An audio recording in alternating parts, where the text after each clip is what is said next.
আল্লাহ তাআলা বলছেন, হে নবী, আপনি দুনিয়ার মুসলমানদেরকে বলে দিন,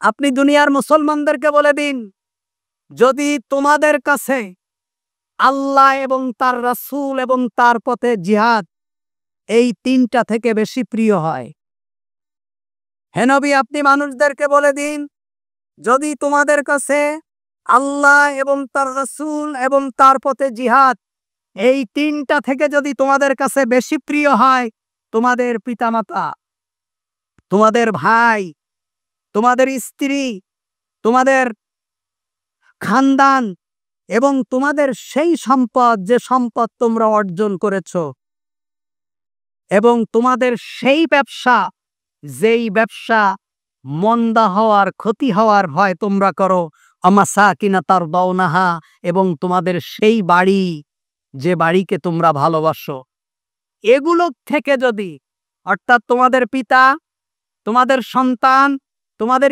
স্ত্রী, তোমাদের পরিবার, তোমাদের আহাল, তোমাদের আত্মীয় স্বজন এবং তোমাদের ব্যবসা বাণিজ্য, তোমাদের ঘর বাড়ি, তোমাদের সম্পত্তি, এগুলো থেকে যদি আল্লাহ এবং তার রাসূল এবং তার পথে জিহাদ ফি সাবিলিল্লাহ তোমাদের কাছে যদি প্রিয় না হয়, তাহলে ফাতারাব্বাসু হাত্তা ইয়াতি আল্লাহু বিআমরি, তাহলে আল্লাহর সিদ্ধান্তের জন্য তোমরা অপেক্ষা করো। সুবহানাল্লাহ। সূরা তাওবার ২৪ নম্বর আয়াত, একটু তাফসীরটা দেখবেন। যদি ন্যূনতম ঈমান থাকে, আপনার কলিজা থরথর করে কাঁপবে যে কি বলেছে আল্লাহ। আল্লাহ বলছেন, হে নবী, আপনি মুসলমানদেরকে বলে দিন, যদি তোমাদের কাছে বেশি প্রিয় হয় তোমাদের সম্পত্তি, তোমাদের সন্তান, তোমাদের ব্যবসা, তোমাদের স্ত্রী, তোমাদের আত্মীয় স্বজন, তোমাদের খানদান, আল্লাহ এবং তার রাসূল এবং তার পথে জিহাদ থেকেও যদি তোমাদের কাছে বেশি প্রিয় হয়, ফাতারাব্বাসু হাত্তা ইয়াতি আল্লাহু বিআমরি, তাহলে তোমরা আল্লাহর সিদ্ধান্তের জন্য অপেক্ষা করো। সুবহানাল্লাহ। আল্লাহর যে সিদ্ধান্ত অবশ্যই সেটা কার্যকর হবে। আল্লাহর সিদ্ধান্তের জন্য তোমরা অপেক্ষা করো। আল্লাহ তাআলা বলছেন, যালিকা মাতাউল হায়াতিদ দুনিয়া, এসব মূলত দুনিয়ার ভোগের সামগ্রী মাত্র, দুনিয়ার ভোগ বিলাসের সামগ্রী। যালিকা মাতাউল হায়াতুদ দুনিয়া। আল্লাহ তাআলা বলছেন, ইয়া আইয়ুহান নাস ইন্না ওয়াদাল্লাহি হাক্কুন ফালা তাগুররান্নাকুমুল হায়াতুদ দুনিয়া ওয়ালা ইয়াগুররান্নাকুম বিল্লাহিল গরুর। আল্লাহ তাআলা বলছেন, হে মানুষ, ইন্না ওয়াদাল্লাহি হাক্কুন, আল্লাহর ওয়াদা সত্য। আল্লাহ যে ওয়াদা করেছেন সেই ওয়াদা তোমাদের উপর কার্যকর হবে। ফালা তাগুররান্নাকুমুল হায়াতুদ দুনিয়া, দুনিয়ার জীবন যেন কোনোভাবেই তোমাদেরকে প্রতারিত না করে। দুনিয়ার জীবন যেন কোনোভাবেই তোমাদেরকে প্রতারিত না করে। দুনিয়ার জীবন যেন কোনোভাবেই তোমাদেরকে প্রতারিত না করে। দুনিয়ার জীবন যেন কোনোভাবেই তোমাদেরকে আল্লাহর দিন থেকে সরায় না ফেলে। দুনিয়ার জীবন যেন কোনোভাবেই তোমাদেরকে আল্লাহর দিনে চলতে বাধাগ্রস্ত না করে। খবরদার, দুনিয়াকে প্রাধান্য দেবে না।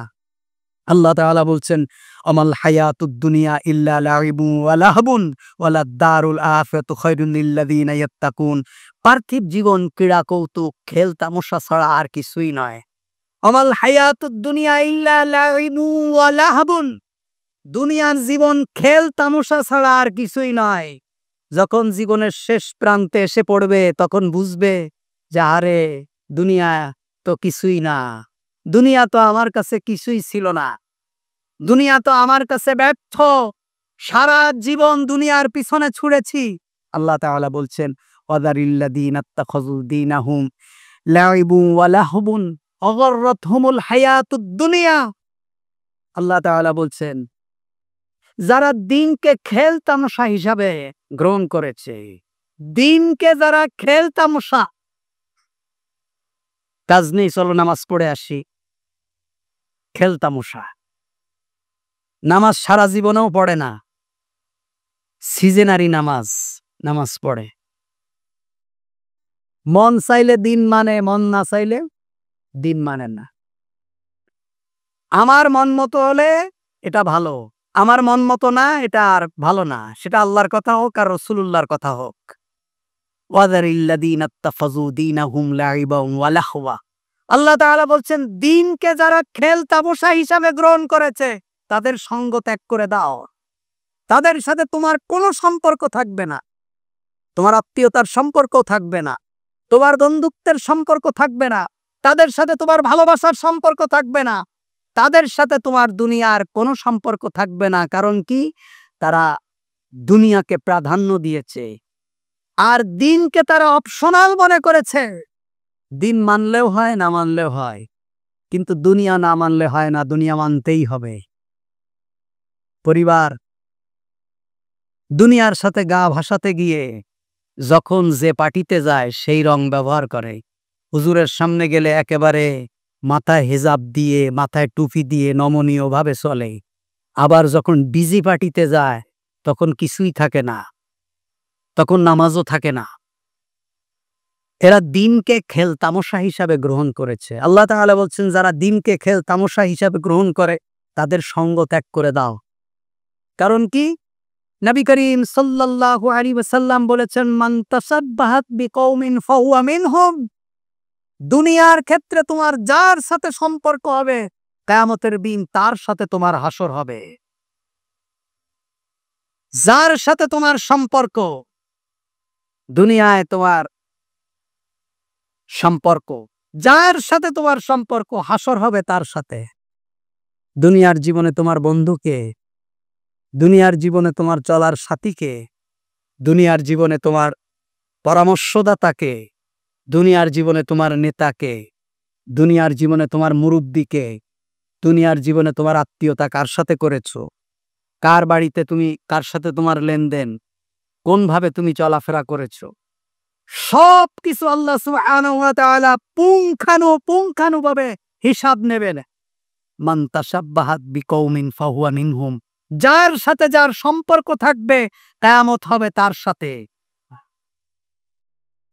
আপনার দুনিয়ায় সম্পর্ক কার সাথে আপনি হিসাব করেন। আল্লাহ তাআলা বলছেন, ওয়াকুনু মা'আস সাদিকিন।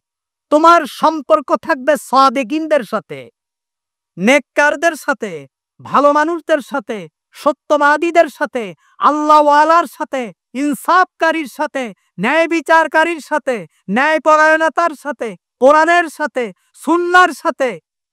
যাদের সম্পর্ক, যারা দুনিয়ার জীবনকে আখিরাতকে প্রাধান্য দিয়েছে, আল্লাহ তাআলা বলছেন, ইন্নাল্লাহা আশতারা মিনাল মুমিনিনা আনফুসাহুম ওয়া আমওয়ালাহুম বিআন্না লাহুমুল জান্নাহ। মুমিন তো তারা যারা আখিরাতকে ক্রয় করেছে দুনিয়ার বিনিময়ে। সুবহানাল্লাহ বলবেন না?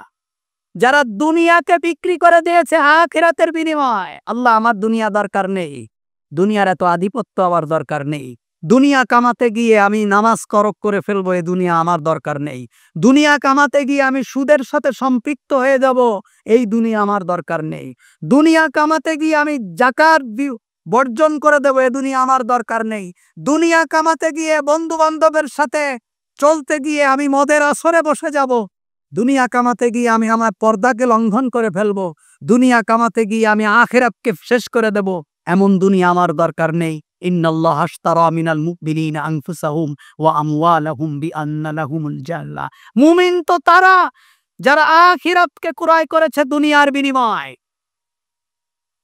আর উলাইকাল্লাযীনা ইশতারাউল হায়াতুদ দুনিয়া বিল আখিরা।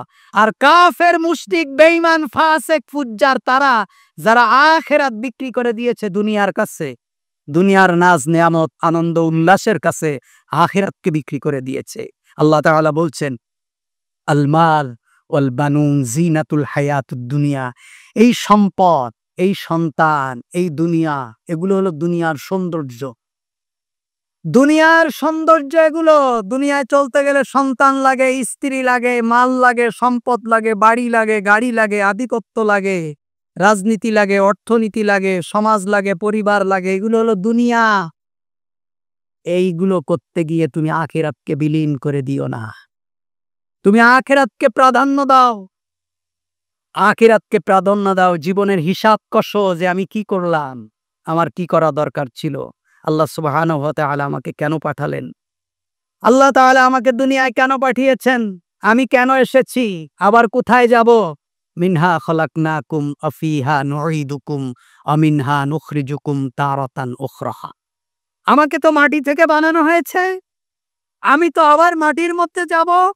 কিয়ামতের দিন আল্লাহ সুবহানাহু ওয়া তাআলা এই মাটি থেকেই আমাকে উঠাবেন। সুতরাং আমাকে তো আল্লাহর দরবারে দাঁড়াতেই হবে, আমাকে তো হিসাব দিতে হবে।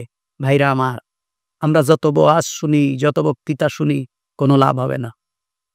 আমি গতকালকেও এক জায়গায় বলেছি, একটা মাহফিল হলে 10 লাখ মানুষ হয়, 5 লাখ মানুষ হয়, খোঁজ নিলে দেখা যাবে ওর মধ্যে 500 মানুষও খুঁজে পাবেন না কোরআন পড়তে পারে না। আপনি নিজে যদি কোরআন পড়তে না পারেন, এই বাংলাদেশ যদি কাবা শরীফের ইমাম যদি এই বাংলাদেশের প্রধানমন্ত্রী হয়, এই বাংলাদেশের 20 কোটি মানুষ জান্নাতে যাবে? যাবে? আল্লাহ যদি কবর থেকে আবু জাহেলরে উঠায় বাংলাদেশের প্রধানমন্ত্রী বানায় দেয়, আমরা 20 কোটি মানুষ সবাই জাহান্নামে যাব? আমার ইমান, আমার রাষ্ট্রের আগে আমার ইমান, আমার নিজের ইমান। লাখ লাখ মানুষ তাফসির মাহফিলে হচ্ছে, ওয়াজের অভাব নেই, কোরআন পড়তে পারে না। আপনি আজ থেকে শুরু করে জীবনে যতদিন বাঁচবেন 1 টাকা আল্লাহর রাস্তায় দিয়েন না, আপনি জাহান্নামে যাবেন না। আজ থেকে আপনি জীবনে যতদিন বাঁচবেন একদিনও ফরজ রোজা ছাড়া আপনার থাকার দরকার নেই, আপনি জাহান্নামে যাবেন না। আজ থেকে আপনি জীবনে যতদিন বাঁচবেন ফরজ নামাজ ছাড়া এক রাকাত তখন নামাজও পড়ার দরকার নেই, আপনি জাহান্নামে যাবেন না। আজ থেকে আপনি জীবনে যতদিন বাঁচবেন একদিনও ওয়াজ শোনার দরকার নেই, আপনি জাহান্নামে যাবেন না। কিন্তু আপনি যদি নিজে কোরআন পড়তে না পারেন, নিজের চরিত্র গঠন করতে না পারেন, আপনি যদি আল্লাহর ফরজ সালাত আদায় না করেন, তাহলে আপনি জাহান্নামে যাবেন, এটা নিশ্চিত। 100 বছর তাফসিরুল কোরআন মাহফিল শোনার থেকে একদিন 1 ওয়াক্ত ফরজ নামাজ পড়া আল্লাহর কাছে অনেক উত্তম। সুবহানাল্লাহ। আপনি ওয়াজ শুনেন, মোড়ে মোড়ে ওয়াজ, ঘাটে ঘাটে ওয়াজ, সারা রাত ওয়াজ শোনেন, আপনি কি ভাবেন যে আপনি কোরআন পড়তে না পারলে আপনি জাহান্নামে যাবেন? আপনি ওয়াজ না শুনলে কোনো সমস্যা? আপনি মসজিদ বানানো কি আমাদের জন্য ফরজ? মসজিদে দান করা কি ফরজ? আমি মসজিদ যদি না বানাই, দান যদি না করি, মাদ্রাসা যদি না তৈরি করি, এতিমখানা না তৈরি করি, আমার গুনাহ হবে?